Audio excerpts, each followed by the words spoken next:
अस्सलाम वालेकुम जी। आज बात करनी थी तोशा खाना से मुतालिक। बड़ा इसमें ना काफ़ी शोर है कि जी वहाँ से माल चोरी हो गया। मेरे आज काफ़ी सारे व्लॉग्स हैं रज़ी दादा के चल रहे हैं, बड़े कैलकुलेटेड हैं। इमरान शफ़क़त साहब, असद अली तूर साहब और सारे कुछ थोड़ा सा हमारी फील्ड से मुतालिक भी है, तो उनकी प्रैक्टिस को हम जानते भी हैं। डील भी छोटा मोटा डायरेक्टली नहीं तो इनडायरेक्टली करते रहते हैं। इसका मैं जो मेरे पास मालूमात है, मैं उससे बताना चाह रहा था कि होता ये है कि कोई तोहफ़ा मिलता है ना, कोई गेस्ट आया पाकिस्तान में, वो साथ में तोहफ़ा लेके आया। तो एक वो होता है, एक ये होता है कि जो गेस्ट होते हैं यहाँ से गए, वो सदर है, वज़ीर आज़म है, गवर्नर है, जजेस हैं, फ़ौजी अफसरान हैं, वो सब उससे अटैच्ड होते हैं। फ़ौजी अफसरान का एग्जैक्टली नहीं मुझे पता कि उनका अपना अलहदा सिस्टम है या कि नहीं, लेकिन जजेस और ये सब अटैच होते हैं। ये पाबंद होते हैं कि कोई भी तोहफ़ा मिले तो दें। और जब ये जाते हैं तो जो ये जो रकमें खर्च होती हैं, तो वो अपनी जेब से नहीं लेके जाते, वो ओहदे की हैसियत के हिसाब से लेके जाते हैं। और तोशा खाना बताता है कि फ़लाने टाइम में उसने इतने का दिया था, और ये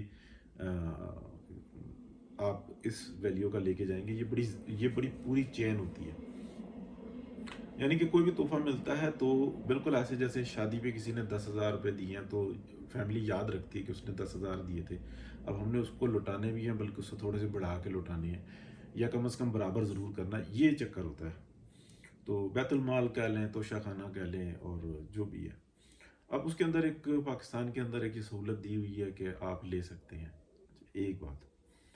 दूसरी बात होती है, बाज़ टाइम जो होते हैं ना, सदर है, वज़ीर आज़म है, या उनको ज़ाती हैसियत में भी दिए जाते हैं। उस पर लिखा हुआ होगा कि प्राइम मिनिस्टर नहीं, बल्कि ये इस फ़र्द को मिल रहा है। अब उसके अंदर पाकिस्तान के लॉज थोड़े से डिफरेंट हैं।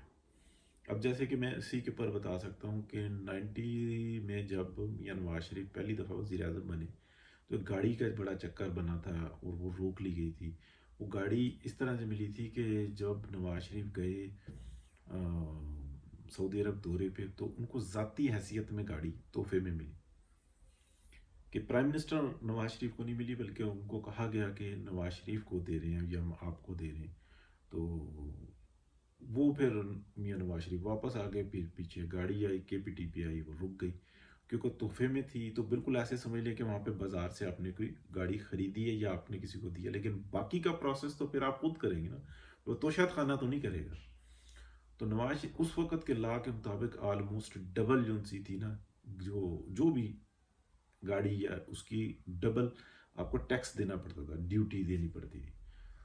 तो डबल यानी कि जो टैक्स होता था ना, उससे कम में पाकिस्तान में वो गाड़ी मिल रही थी, लेकिन वो तोहफतन मिली हुई थी। तो मियाँ नवाज शरीफ ने वो पूरा टैक्स पे किया, उसको टैक्स पे किया। फिर वो बस उस वक़्त में जो ब्यूरोक्रेसी थी वो बहुत स्ट्रांग थी, तो उन्होंने तंग किया था प्राइम मिनिस्टर को, जो भी उनके मकासद थे, और वो इशू भी बना हुआ था, अखबारात में आ रही थी। बहरहाल वो 5 या 6 महीने के बाद जो सिनेमा रिलीज़ हुई थी, जब वो रिलीज़ होने वाली थी उससे कुछ दिन पहले मैं वहाँ पे गया हुआ था केपीटी पे। वो मैंने गाड़ी देखी हुई थी, फुल ग्रीस हुई हुई थी, और उसको रखा हुआ था, और उसको ना मतलब बड़ा अनकेयर में रखा हुआ था। बहरहाल ये हमारा इशू नहीं है। तो वहाँ पे जो अफसरान थे उनसे जो बात हुई थी, तो वो बता रहे थे कि जितनी इन्होंने टैक्स पे किया ना, इससे कम में पाकिस्तान के अंदर ये गाड़ी मिल जाती है। इसलिए कि जो भी इंपोर्ट करता है ना, वो सेकंड हैंड करके करता है। ये जो गाड़ी आई है, इनको जो मिली है, ये बिल्कुल न्यू की हैसियत में आई है, तो इनको इतना टैक्स पड़ा है, और हमने हर किस्म की ड्यूटी डाली। लेकिन इसके बावजूद आज तक वो केस इसलिए चल रहा है कि पाकिस्तान की अदलिया कहती है कि बाइज्जत हम उस वक्त होंगे जब हम सबकी बेइज्जती करेंगे। लटका के रखो, किसी को क्लियर का सर्टिफिकेट नहीं देना। दुनिया की टॉप जो बदयानत अदलिया है ना, बदयानत तरीन अदलिया, उसमें पाकिस्तान का नंबर आता है 10 पहली बार हमने। एक बात ये आ गई, तोशा खाना से मुतालिक ये होता है कि जब कोई तोहफा आता है ना, तो जो अफसर की बात आ रही है, तो वो ऐसा नहीं होता कि खुद करता है, क्योंकि 90% 95% जो तोहफे आते हैं ना, वो आते हैं हैंडीक्राफ्ट्स होते हैं और कारपेट होते हैं। फिर बाकी जो उनसे होता है ना, ये इस टाइप की जो प्रीशियस آئٹمز ہوتی ہیں ان کے لیے علیحدہ جگہیں ہوتی ہیں، وہ بھیجتے ہیں، ان سے ویلیو کرواتے ہیں. ویلیو میں کم از کم دو چیزیں ہوتی ہیں. ایک اسیسمنٹ دیتے ہیں کہ اتنے کی ہوگی، اتنے کی ہوگی، اور یہ بھی بتاتے ہیں کہ ہم اتنے اس آپ کو آفر کر رہے ہیں. اور اگر کوئی ایسی جو چیز ہوتی ہے نا، جیسے گھڑی ہو گئی ہے، اس کے آرٹیکل نمبر ہوتے ہیں. اور جو $1,00,000 سے اوپر کی کوئی بھی گھڑی ہو، کسی بھی ہو کمپنی کی ہو، اب جیسے پہلے نام چل رہا تھا کہ ہیری ربنسن یا ہیری ولسن ہے، یہ دونوں گھڑیاں ایسی ہیں جیسے راڈو اور اس سے تھوڑی سی نیچے کی، تو یہ ہضم نہیں ہو رہی تھی کیونکہ ہماری فیلڈ ہے. رولیکس میں بہت ساری ہیں، ابھی آ رہا ہے کہ جی مون فیس تھی، تو مون فیس ہو سکتی ہیں، یہ 20-25 کروڑ تک کی آرام سے ہوتی ہے رولیکس کے اندر. پھر وہ آ رہا ہے جی گولڈ کی تھی، ڈائمنڈ لگے ہوئے تھے. مون فیس میں ڈائمنڈ کم ہی ہوتا ہے، میں نے نہیں دیکھی آج تک. لیکن اب اس بات کو سمجھیں کہ ایک ہوتی ہے وائٹ اور ایک ہوتی ہے گولڈ میں. جو سٹیل ہوتا ہے نا وہ سونے سے بھی مہنگا ہوتا ہے. جو وائٹ ہوتی ہے نا اس کی ویلیو زیادہ ہوتی ہے. جو ڈائمنڈ لگے ہوتے ہیں وہ خوبصورتی کے لیے لگے ہوئے ہوتے ہیں، اس کی ویلیو اس طرح سے نہیں ہوتی کہ ڈائمنڈ کی ویلیو ہے.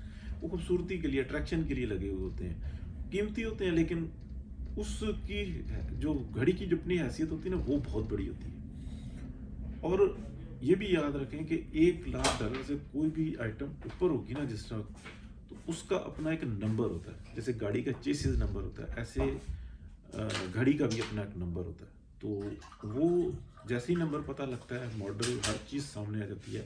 اور نیٹ پر ہر چیز اویلیبل ہوتی ہے، ہر کمپنی کی ہوتی ہے. ویشرون ہو گئی، پیجٹ ہو گئی، ایڈمس پیجٹ ہو گئی، IWC ہو گئی، یا ٹاپ نمبر 1 میں آ جاتی ہے پیتھک فلپ، اس کی ہو گئی، رولیکس ہو گئی. یہ سب کی تمام انفارمیشن نیٹ پر موجود ہوتی ہے. تو جسٹ اس کا جب آرٹیکل ملے گا تو سب کچھ سامنے آ جائے گا. اور جو سیٹ وغیرہ ہیں یہ تو ایک علیحدہ چیز ہے. اگر برانڈڈ ہے کوئی تو تب بھی آ جائے گا، ٹیفنی کا ہے یا کارٹیئر کا ہے، کسی ایسی کمپنی کا ہے تو تب بھی پتہ لگ جائے گا. ان کے بھی نمبر ہوں گے، چیسز نمبر جیسے ہوتے ہیں، کیونکہ قیمتی چیزوں کی بات ہو رہی ہے تو برانڈڈ ہوئے تو. اور بہت ساری کمپنیز ہیں وہ پتہ لگ جاتا ہے، ایک سیکنڈ ایگزیکٹلی پیس کا بھی پتہ لگ جاتا ہے، ماڈل کا نہیں کہ اس ماڈل کی ہے.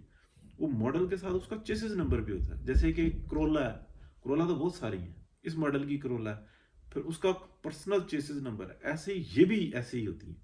ایون جو اس وقت میں جو تقریباً آپ کہہ لیں کہ 2.5-3 کیرٹ سے اوپر کے جو ڈائمنڈ ہے، ہر ایک ڈائمنڈ کے اوپر نمبر لکھا ہوا ہوتا ہے.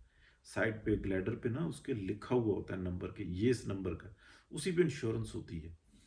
تو یہ سارا بڑا نظام چل رہا ہے. اب بیچ میں کیا فورجری ہوئی ہے یا نہیں ہوئی، کیونکہ دو باتیں چل رہی ہیں، یہ میں آپ کو بتاؤں کہ جو تھوڑے سے جو معلومات ہوتی. ایک طرف یہ ہے کہ یہ توشہ خانہ ایک ایسا کیس ہے کیونکہ اس عمران خان کے پیچھے لابی بہت بڑی ہے. تو انہوں نے ساری توجہ ہٹانے کے لیے نا یہ توشہ خانہ کے کیس کو سامنے لے کے آئے ہوں، اور یہ بہت پہلے سے پلاننگ جاری تھی. آپ کو پتہ نا اس کے سسرالی کتنے تیز ہیں. اصل جو کرپشن ہوئی ہے پاکستان میں انرجی سیکٹر میں ہوئی ہے. پھر یہ آٹا چینی آپ بھول گئے، یہ کوئی چھوٹی سی کرپشنز ہیں. پھر ٹیکسز کے اندر جو مار لگی ہے انرجی سیکٹر میں، اگر آپ دیکھیں کہ پیٹرول ڈیزل کے اوپر کیسے غبن ہوئے ہیں، کوئی چھوٹے سے ہیں. توشہ خانہ میں کیا کرپشن ہوئی ہے؟ 10 کروڑ، 20 کروڑ، 25 کروڑ، 50 کروڑ، 100 کروڑ، ایک بس اس سے زیادہ تو نہیں ہو سکتی. اس سے زیادہ مطلب اس کا ڈھول اتنا بجایا گیا. تو یہ بات زیادہ اٹریکٹ کرتی ہے کہ یہ توجہ ہٹائی جا رہی ہے. ہو سکتا ہے چھوٹی موٹی کرپشن ہو، وہ گڑی موڑ دے گا، ایپ پڑھو، آپ لے کے بیٹھ جاؤ. تو بات یہ بھی ایک توجہ میں رکھیں. باقی یہ چیز ہے، ابھی جب آرٹیکل سامنے آ جائیں گے سب کھول جائے گا. بہت شکریہ جی، اللہ حافظ.